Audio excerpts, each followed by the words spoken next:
comunidade onde a gente vive, porque a gente não vem parar numa comunidade acidentalmente. A gente faz parte do grupo da cidade, porque a gente também cria problemas coletivos. A gente não cria problemas individuais. Imagina um administrador que prejudica um monte de gente. Onde ele vai ter que ressarcir esses problemas que ele criou? Junta a comunidade de volta. Vai ter que voltar outras vezes e devolver aquilo que tomou. Reconstruir aquele fato que ele fez, gerando muitos sofrimentos, trazendo de novo felicidades coletivas.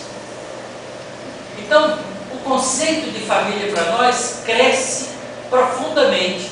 E a gente começa a entender por que Jesus disse: quem é minha mãe, quem são meus irmãos, senão aqueles que fazem a vontade de nosso Pai.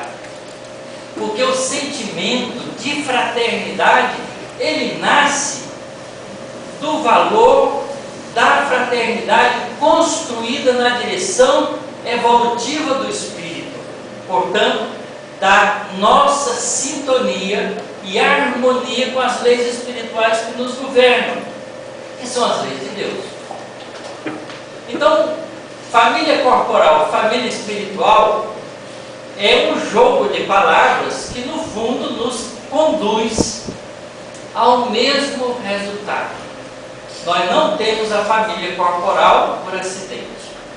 Ninguém nasce na casa errada porque rasgou o pano da cegonha e caiu na casa anterior.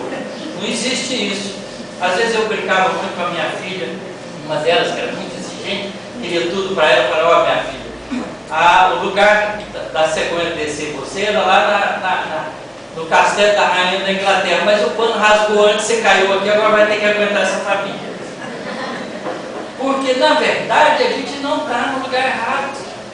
A gente está ali no grupo certo, no grupo que a gente precisa. São esses relacionamentos, o material didático que Deus nos oferece para a nossa educação. Então vamos pensar com calma nisso, pensar com amadurecimento nessa teia de construção que a gente já teve e que não é pequena. É por isso que a gente simpatiza com muita gente, porque a gente já viveu muito, já criou muitas simpatias. E a gente pode medir os compromissos da gente pelo número de simpatias e antipatias que a gente já construiu. Não é uma pessoa antipática que ninguém gosta, é uma pessoa que tem criado esse problema ao longo de muitas vidas. E os reencontros são difíceis. Então tem que mudar de atitude. Tem que buscar, não é, um recurso de valorização interior para construir simpatias. E quanto mais simpatias a gente criar, melhor para nós. Porque isso significa uma rede de relacionamentos construtiva para o nosso futuro. Porque quem tem amigos tem tudo que precisa. Essa é a maior riqueza que existe na face da terra. E ela é tão importante que Jesus dá esse recado para os discípulos também. No final, quando Jesus já estava mais ou menos se despedindo dos companheiros dele de trabalho, ele diz: vós não sois meus discípulos, mas sois meus amigos, porque tudo que eu podia revelei a vocês, e vocês partilham comigo de tudo aquilo que recebi do Pai. E transformou a amizade na coisa mais sublime que a vida nos oferece. E disse mais: eu me vou, mas não vos deixarei órfãos, porque prepararei lá um lugar para vocês, e virei buscá-los. Mas vós tereis que ser reconhecidos no mundo, não pelas vestimentas que vestirem, pela beleza das roupas que usarem, mas pelo muito amor que dedicais uns aos outros, assim como eu vos amo a todos. É esse o resultado da construção familiar,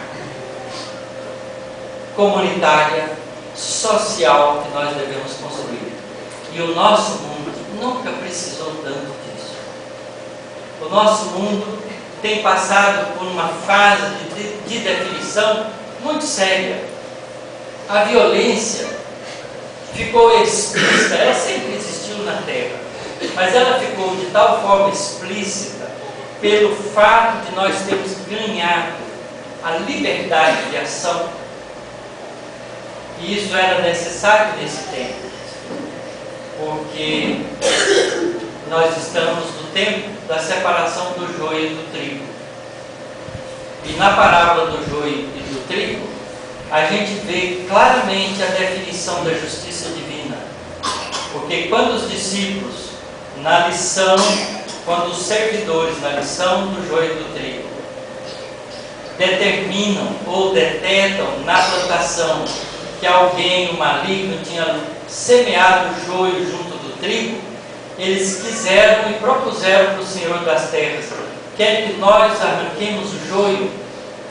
E o Senhor da terra muito sabiamente disse: não, para que não corra o risco de arrancar junto do joio também trigo, porque as duas plantinhas são muito semelhantes.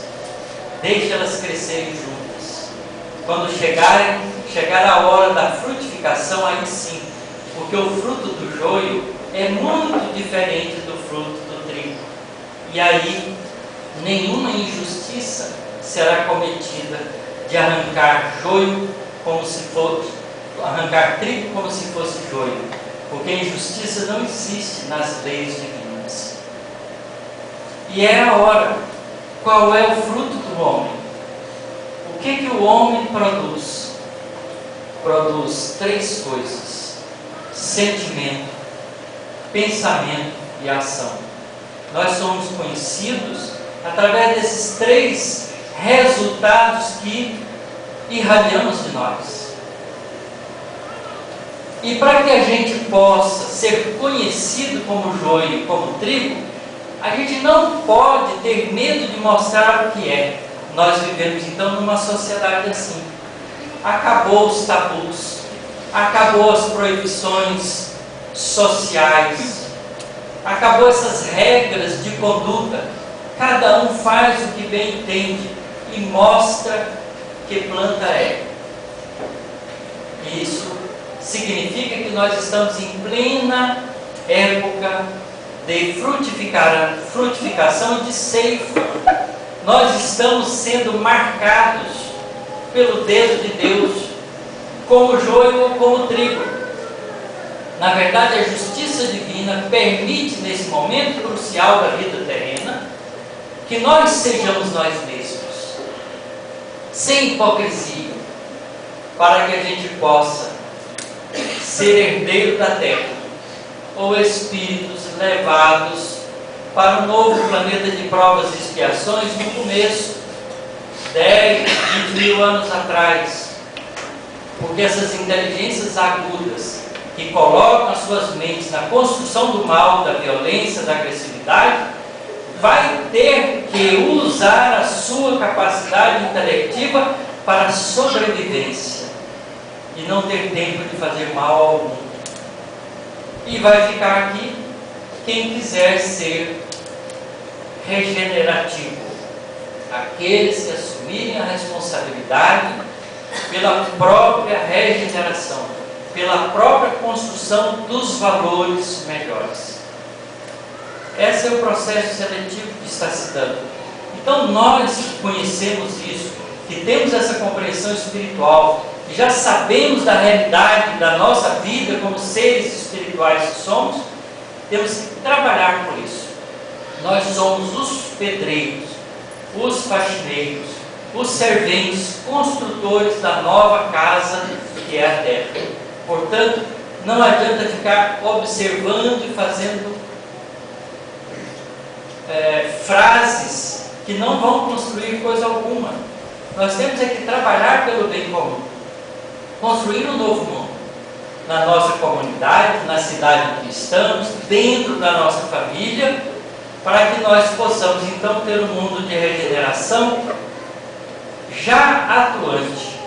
Na verdade, nesse último encontro que teve em Brasília em comemoração aos 100 anos de Kardec, os 100 anos de Chico Xavier, o